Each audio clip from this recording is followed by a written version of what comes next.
Marcus ponders. So during this past week, we've had an incredible news cycle of events. From the uprising in Nepal to the disintegration of the coalition government in France to a possible MTA strike here in New York. But out of all of these stories, I think there are two that stand out the most. And tonight, I am going to focus on them. Let's begin.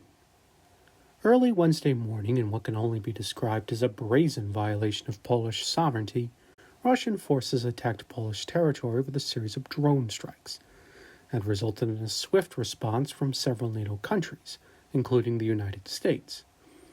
Polish Operational Command monitored 19 incursions into their airspace, with most of the drones originating from Belarus, which is currently hosting the Quadrennial Zapad military exercises that began last Friday. What is clear from these drone incursions is that Vladimir Putin is responding to Donald Trump's attempts at a negotiated settlement by escalating the conflict beyond Ukrainian territory.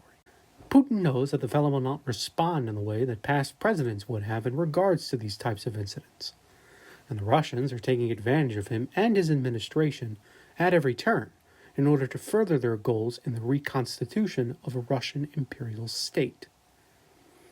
To refer to Donald Trump as a traitor is becoming an understatement. It is no longer a matter of hyperbole, it is a matter of fact. Between dismantling the Constitution, deploying troops to cities governed by the Democratic Party, arresting and deporting people without due process, and planning to pull forces out of Europe, it is clear that the president's intentions are to consolidate power in his hands and leave our allies at the mercy of a bloodthirsty dictator because of some misguided ideal of isolationism. Poland has invoked Article 4 of the NATO Charter, which has allowed the 32-nation alliance to coordinate a response.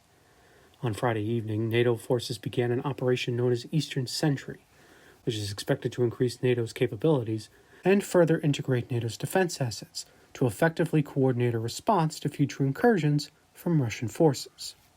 The success of this, however, is uncertain, as the operation does not include the United States, and with European leaders continuing to bend the knee to Donald Trump, it is unknown how expediently they will be able to support Ukraine, or if they will even be able to support Ukraine.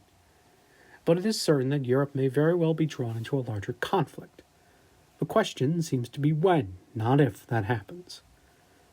But that may very well change. Now I want to talk about a story that is closer to home, and one that will resonate more with Americans. On Wednesday in Utah, Charlie Kirk, the founder of Turning Point USA and an ally to Donald Trump, was assassinated during an event at Utah Valley University. The death of one of the Republican Party's most prominent voices has sparked outrage on both sides of the aisle and has created a deeper sense of division amongst the American people and an ardent sense of anger amongst the right. Donald Trump, in one of his usual attempts at sowing dissent, took to the airwaves immediately blaming the Democrats. But at the moment of this recording, the motives of the suspect remain unclear. I was certainly not a fan of Charlie Kirk, and I did not agree with his viewpoints. But I also know that he did not deserve to die in such a gruesome manner, and at this time, my thoughts are with his family. I do not know why the assassin did this, but I am certain of one thing. It's only going to get worse.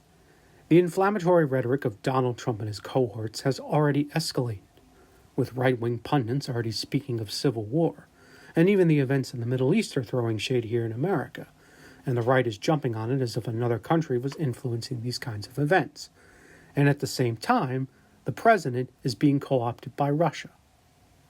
The violence is going to escalate tenfold.